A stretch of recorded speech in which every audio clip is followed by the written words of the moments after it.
But when I got people from Florida and North Carolina, South Carolina, Maryland, Georgia, it was crazy. And this really is how I met Sal because I didn't know how to manage all of these people. Now, all of a sudden, I had to be responsible to make sure that they did have somebody to speak with.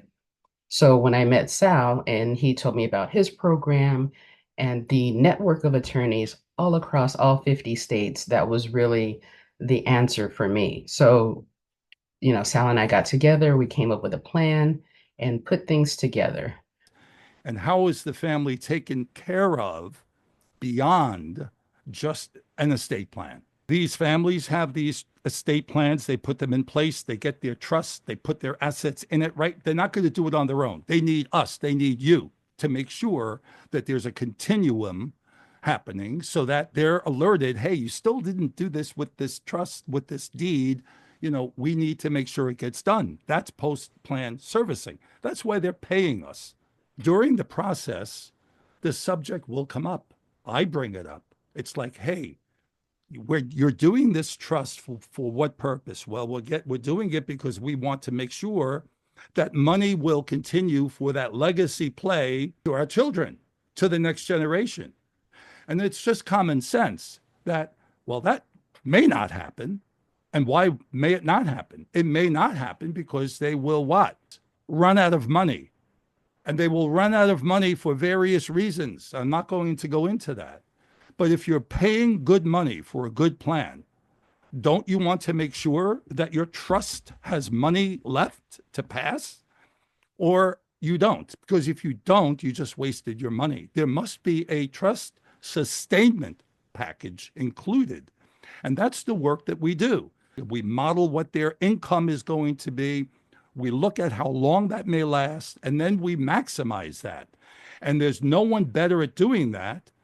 And I partner with the best in the industry, Charlie Gipple, who I met a decade ago or so. Longer than that now. We're old Longer than that timers. now. So Charlie, CFP certified financial planner, CLU CHFC, and an activist in the industry, which is what I really love because I go to Charlie and his office is the one that really helps with the developmentation of it. You've got whatever time you want to talk about estate planning, what we do for clients.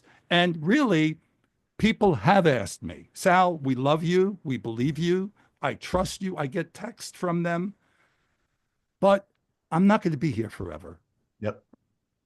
Who is going to take my place? Or how is that going to be done? Because it's important when that subject does come up. Go ahead, Charlie, introduce yourself. Yeah, well, nice to meet all of you. Good morning, good afternoon, depending on what part of the country you're in. I look forward to possibly meeting you all someday, or if nothing else, talking on the phone. You're dealing with the best of the best with Mr. Sal. It's definitely been longer than 10 years, Sal. I had hair back then, and Lowell, I haven't had a haircut in probably, 10, 15 years or so. So I save money there. Yeah, so I've been doing the financial stuff for 25 years, basically my entire career here. I'm 47, so to Sal's point, from a succession standpoint, I'm going to be around for a while. I'm a contributor for various financial magazines, the Wall Street Journal. I'll put some stuff in there every once in a while, and have about 400 different advisors across the country that where I kind of train the trainer, so to speak, but none is as top tier, so to speak, as Sal. So Oh, congratulations on being, yeah, congratulations on being working with them. I kind of view you guys and gals as kind of running a parallel path to financial advisors, right? And I will say this, that I, to the financial advisors, are speaking the language that Sal is to you. As in, believe it or not, Sal, maybe you have a better statistic than I do. I would say only about 20 or 30% of financial advisors understand what a pour over will is. What does a revocable trust do? What does a living trust do? What does a durable power of attorney? And people are dumbfounded by this. A financial advisor does not know this stuff. But I've been preaching this stuff, and what advisors are finding is exactly what Sal is saying. There's a statistic that goes something like this. If I'm an advisor and working with, say, Trina's money, Trina, I don't know if you're married or not, but let's say that you were.